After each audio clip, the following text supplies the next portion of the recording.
some have formed a resistance that vows to seize power and search for life outside the Ark. Ark's security force says we must have order to survive. So Brink kicks off with a 2-minute backstory, and then lets you choose the side. The sides being the resistance and the security. Slogans for you? No, it's just kind of sudden. You think this day hasn't been coming for years? Resistance to what exactly? Well, the aim of the game is to escape an island called the Ark.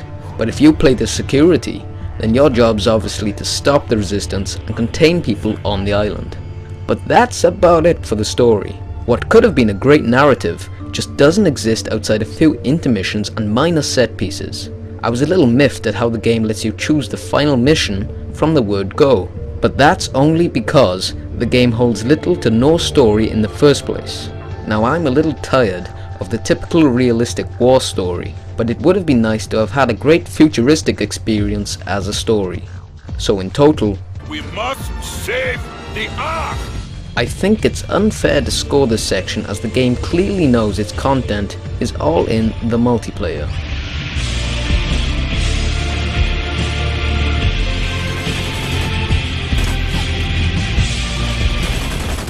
But just before we get to the multiplayer, we've got to look at this game and compare it to other games of its genre. And graphically, once again I'm surprised at even the graphics behind this game. They just look incredibly simple, low textured and dark. But I wouldn't say the visuals of this game are terrible, as there is often a lot going on screen at one time, with much debris which makes the levels stand out.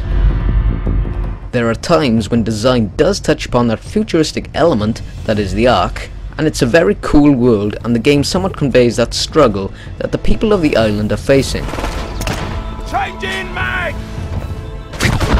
Online maps are well set out and objectives well coordinated, so I think it's fair to say this game's focus is all in the gameplay. Variety of special skills and contributes to the team in different ways. Brink's #1 quality is the teamwork, which happens to be absent in most shooters. You actually get more points for healing a teammate than you get killing an enemy. There are 4 unique classes, which grant different abilities such as the turret of the engineer, and further skills or powers can be unlocked by completing missions and earning XP points. Brink's big attraction is the customization options for weapons and appearance. It's pretty hard to come across a clone of yourself, but is that really important in an FPS?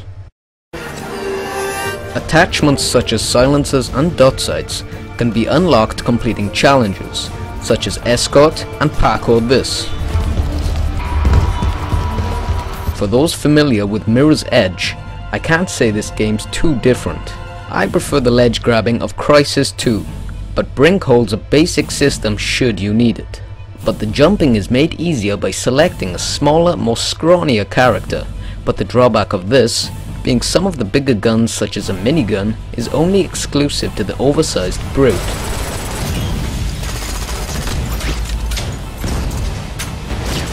So smaller characters are utilized best when going for objectives such as the command post or hacking terminal, whilst bigger or medium soldiers should be used to defend them. So in total, Brink is a game best played online, and considering the campaign feels like an online experience simulated with bots, I cannot recommend this game for those without Live, Steam or PSN. Brink's teamwork system is what most games these days are missing. That said, the game holds a very steep learning curve for some gamers, who will find it shallow and perhaps a little out of their comfort zone.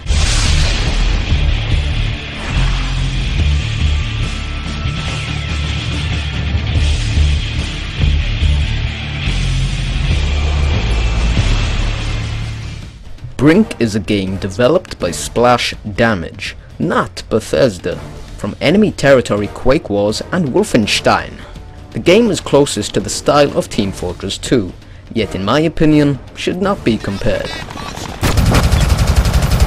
Brink without a campaign and challenges which offer no more than 1 or 2 hours gameplay is not worthy of purchase offline. That said, I would suggest rent if you are on the fence about this one, as it's going to feel a lot different to anything else you may have played. But here is the score that should represent my opinion on each section. Graphics and design, 7. I was tempted to score a little lower, but what won me over is Brink's sense of style and customization that all leads to making the game unique and different. Gameplay, 8.5. A great score, considering Brink as a whole package. Sure, the experience may feel a little different and bland, but this is the way forward from now on, surely. Teamwork makes a game almost satisfying when you win a game. And enjoyment, 6. It's disappointing when games don't include decent story, and is let down by good but not excellent graphics, especially with the campaign converted from the multiplayer, thus brings an overall score. A 7, with an 8 being great. A 7 isn't all that bad a score, but when considering the story isn't even taken into account, I can only recommend this game for gamers tired of the typical shooting games. Because in my opinion, I'd much rather play Brink as opposed to, well, something else. But this has been Jazz for Jazz Reviews, and I invite you to check out my LA Noire review when it's uploaded. If it's already uploaded, then go ahead and click this link. I hope to have informed you just a little better than you were before. If you liked the review, like it, favorite it, send it to your friends. Any of those things helps me out heaps. So until LA Noire, I'll see you guys next time.